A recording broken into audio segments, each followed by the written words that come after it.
Hello and welcome to Rewind.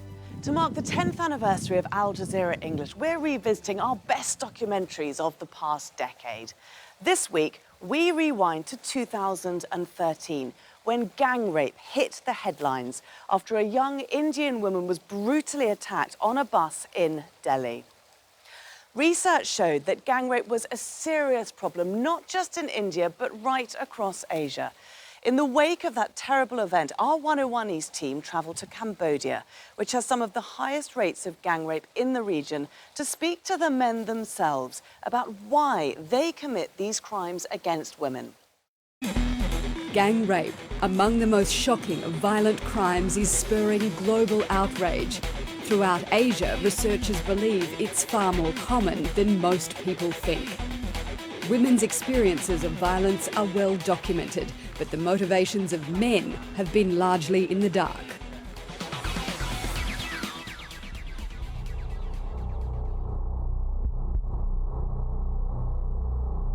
Gang rape hit global headlines in December last year. The rape of a 23-year-old woman on a bus in India's capital, Delhi, shocked the world. The attack, which led to the woman's death, was so brutal that it prompted public outrage on a scale rarely seen over cases of violence against women. People struggled to understand why such a violent assault happened, what could possibly motivate young men to commit such a crime. Thong Soprach was left wondering too. As a journalist and campaigner for women's rights, he questions why his country, Cambodia, is not doing the same soul-searching over violent crimes against women here. He publishes a weekly column in the Phnom Penh Post newspaper, which highlights cases of rape and abuse. Protests like India is a good example, like please stop rape, stop gang rape. Yeah, this is good lesson learned. Cambodia's capital, Phnom Penh, does not have the same reputation as Delhi. Rape is something rarely talked about, and women don't live in fear of being attacked. Yet below the surface lies an alarming trend. New figures suggest quiet Cambodia has more than double the rate of gang rape in India. Cambodia, actually, we found one of the highest rates of gang rape in any of the countries we studied. So 5% of men reported that they had participated in gang rape here in Cambodia. And in other countries, it was around 1 to 2%. Dr Emma Fulu is the leader of the largest multi-country research project on men's perpetration of rape and abuse in the world. It's also one of the most in-depth studies ever undertaken on men's own experience of violence. 4 UN agencies surveyed more than 10,000 men across Asia and the Pacific. They didn't think we could ask those questions of men. You know, they thought, why would men admit to using violence? Why would they tell us about that?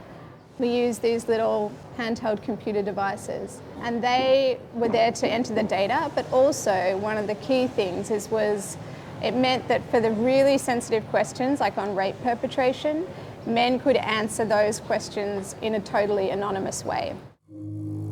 Across the countries surveyed in the region, 1 in 4 men admitted to raping a woman or girl. 1 in 25 said they've taken part in a gang rape. Cambodia was one of the countries where men reported the highest levels of rape.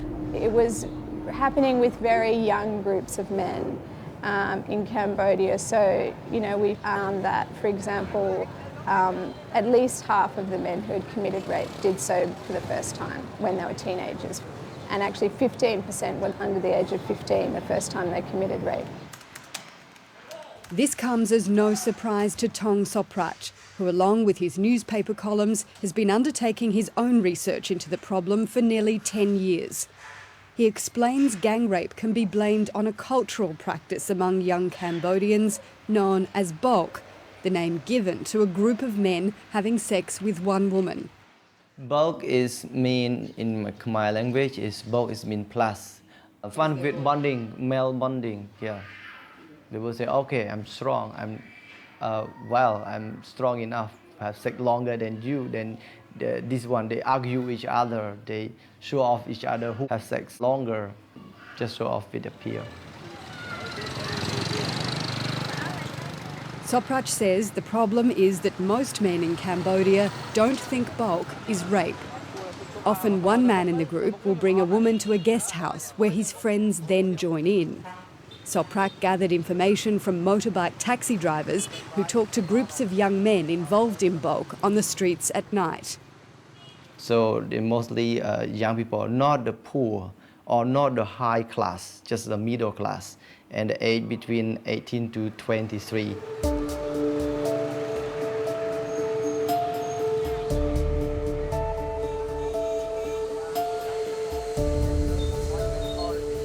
We wanted to speak to these men ourselves to find out more, but Soprach warned it would be difficult. He says men often hire sex workers alone, then force them into having sex with a group. For some men, the practice has become so normalised, they do the same to their girlfriends.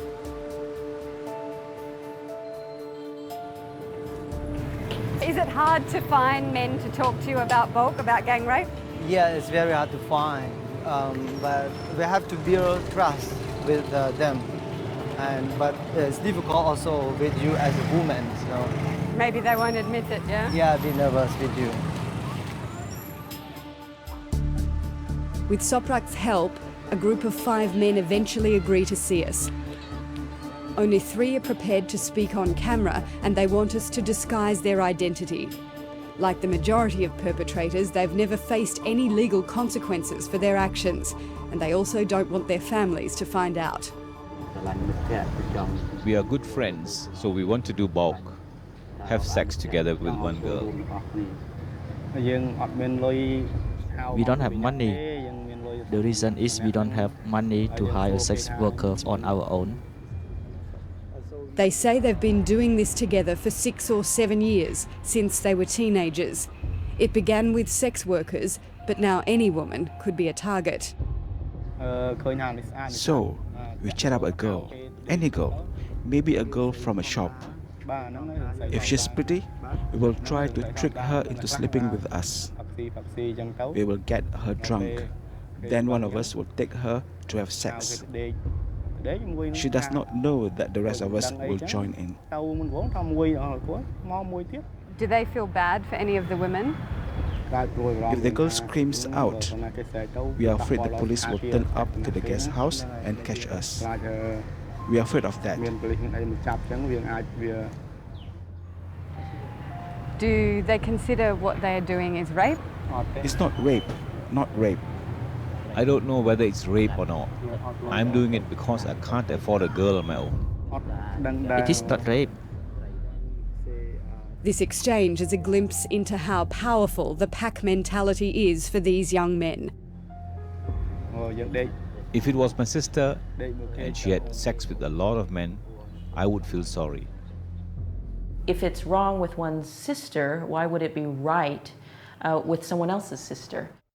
WENNY KUSUMA from UN Women explains the actions of perpetrators are often at odds with what they see as appropriate for women in their own families. There is a dimension where it's almost sport-like, where young men egg each other on in terms of the perpetration of violence against women.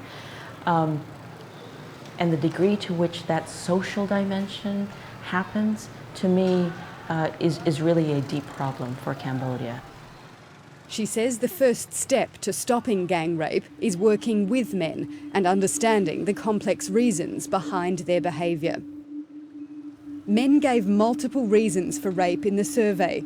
Sexual entitlement was the most common. But in Cambodia, anger and punishment, as well as fun and boredom, featured more prominently than in other countries. Alcohol played less of a role than many thought. And if we can understand that more clearly, then programming, both at a governmental level, but all the way down to the response level, can be much more in tune with addressing the source of the problem.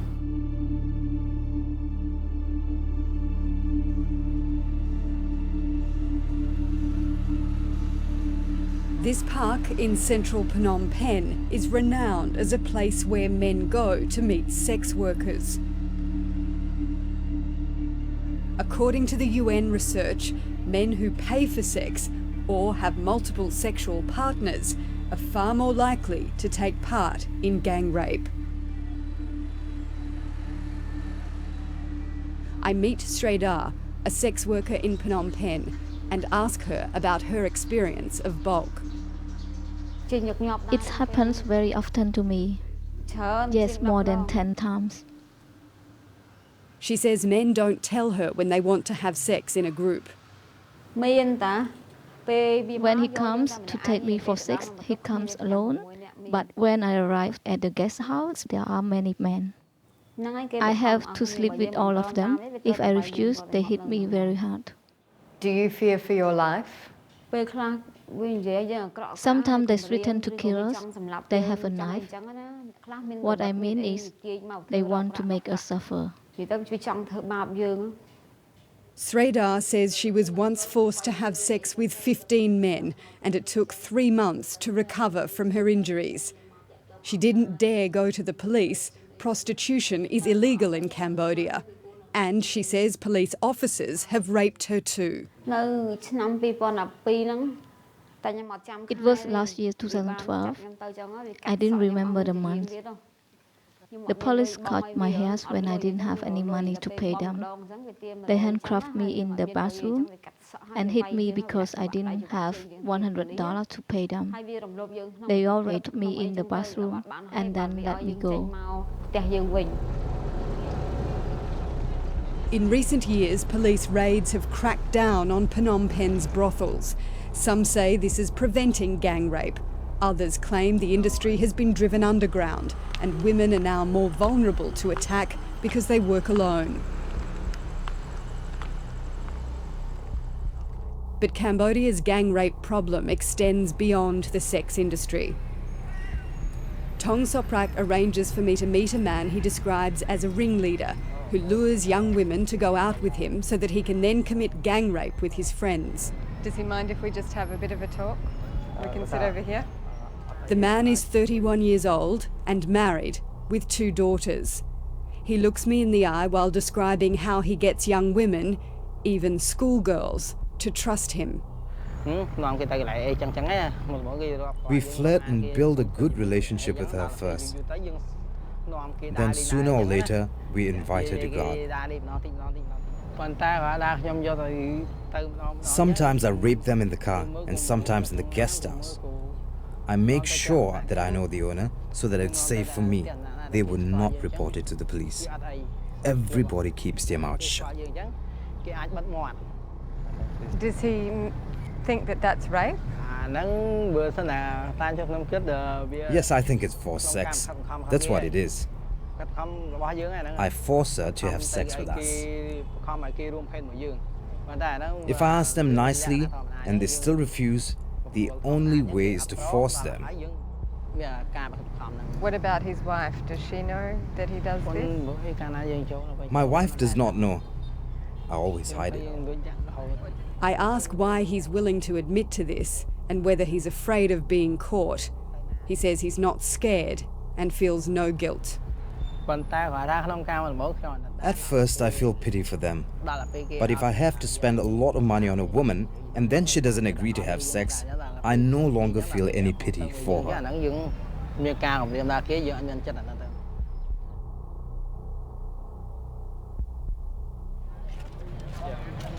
It's striking to witness the lack of empathy these men feel for their victims, but more than anything, what sticks with me is that they really don't think they're doing anything wrong. The justice system does catch up with some men, but there were fewer than 20 gang rape cases prosecuted in Cambodia last year. One current case reported in local papers involves the gang rape of a 14-year-old girl. We go to meet her family, who live on the outskirts of Phnom Penh.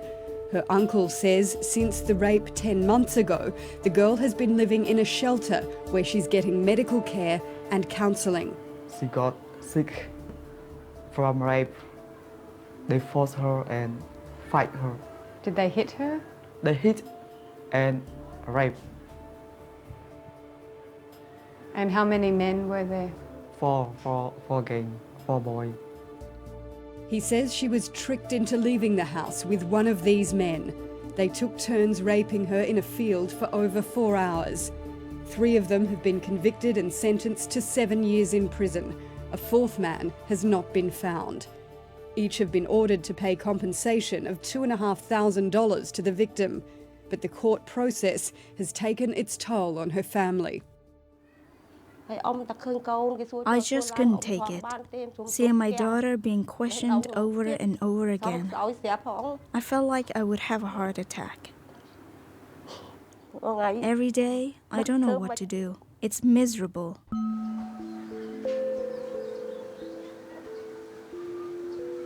The conviction is not enough to fix this broken family, who feel a deep sense of shame. The mother blames herself and fears that her daughter may not be able to finish school or find a husband. I feel empty. I feel numb inside.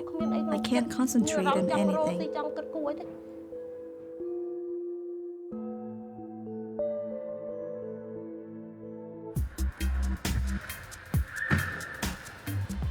In Cambodia, like many countries, young men are under pressure to appear tough and to fit in.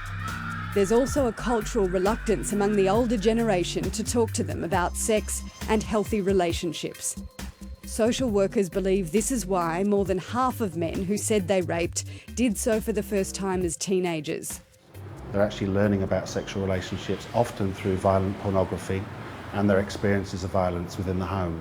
So what they are learning, I think, and this is a big problem for many boys and young men, is that you can meet your needs through using violence. Alistair Hilton counsels young boys in Phnom Penh who display sexually harmful behaviour. He says the damage is often done before they're teenagers. We've actually worked with children as young as 7, 8, 10 or 12 that have been involved with sexually harmful behaviour. What we are finding is that many of them have experienced extreme physical violence in their lives, in their families and communities. Many of them are isolated and kind of lonely. Cambodia has hundreds of NGOs targeting women as victims of sexual crime. But Alistair says as few as 4 organisations work on preventing violence with boys and men. When you speak to men and boys, they often say, well, nobody's ever asked us about this. No one's ever asked us about those experiences. And they really need to talk and they want to talk. 65% of men in Cambodia said they experienced physical abuse as children. 16% were sexually abused. World experts recognise that boys exposed to physical or sexual violence are at risk of perpetrating violent crimes as men. Gang rape is one of the most severe forms of violence against women, but we shouldn't forget that even according to the data from men, rape and physical violence is far more common within a marriage or partnership. Promisingly, donors and the government of Cambodia have been working to stop violence in the home. A domestic violence law was passed in 2005, and follow-up studies show it is having an impact on people's attitudes. THOEUN and his wife Van Somya live in a tiny room along the railway track outside of Phnom Penh. They say they've had a lot of fights about money and both admit to hitting each other during heated arguments. Yeah, during the fights when I hit my wife, I didn't know what I was doing. After I hit her, I felt pity for her. Then I would try to console her. After their worst fight, Somaya was taken to a women's crisis centre, bleeding from the head and bruised. She received help and counselling. Now they both say they understand the need to stop violence, not only for their own sake, but for their children. I am worried that in the future my kids will imitate the way my husband behaved to me. That's why I tried to explain to my husband about domestic violence, because our kids will imitate us. Then he stopped this bad behavior. We have learned that it is possible, to see some changes. GIZ is one of the largest international donors working on violence against women with the Cambodian government. Youth outreach is a key part of their program to prevent domestic violence, which they say dropped by 15% over 5 years. Cambodia, compared to the neighboring Southeast Asian countries, has less youth violence in general. Yeah? So, violence is quite sexualized, yeah, amongst youth. Cambodia also has undergone 30 years of civil war that has created licenses for men to be violent against women. Professor Rachel Jukes agrees the country's violent history has had a role to play. She's a global expert based in South Africa who's researched rape and the reasons behind it throughout the world. I think it might be related to the history of trauma in Cambodia, and particularly the period under the Khmer Rouge. But on the other hand, I think that gang rape is very often a cultural phenomenon. And where we see it occurring, very often there are sort of almost culturally scripted situations in which gang rape will occur.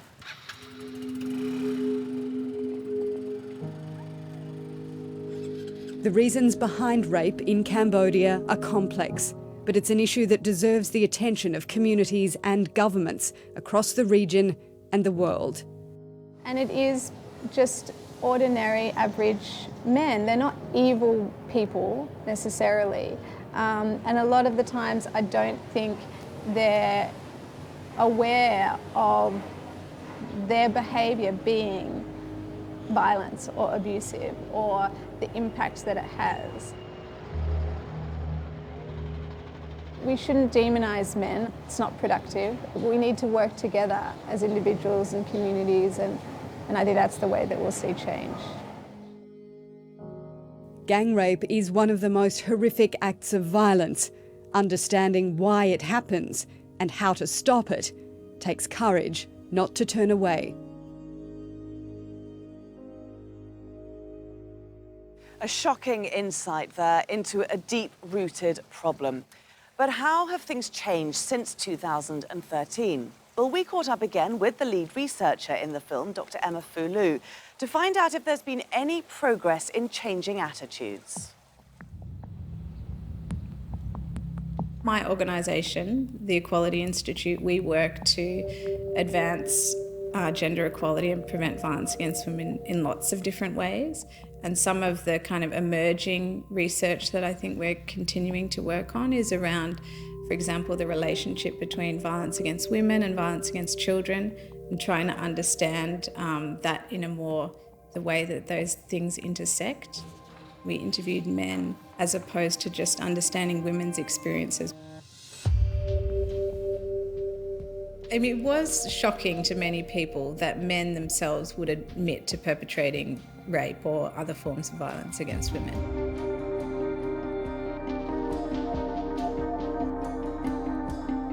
That normalisation of violence against women, unfortunately, I think is still a very common pattern around the world.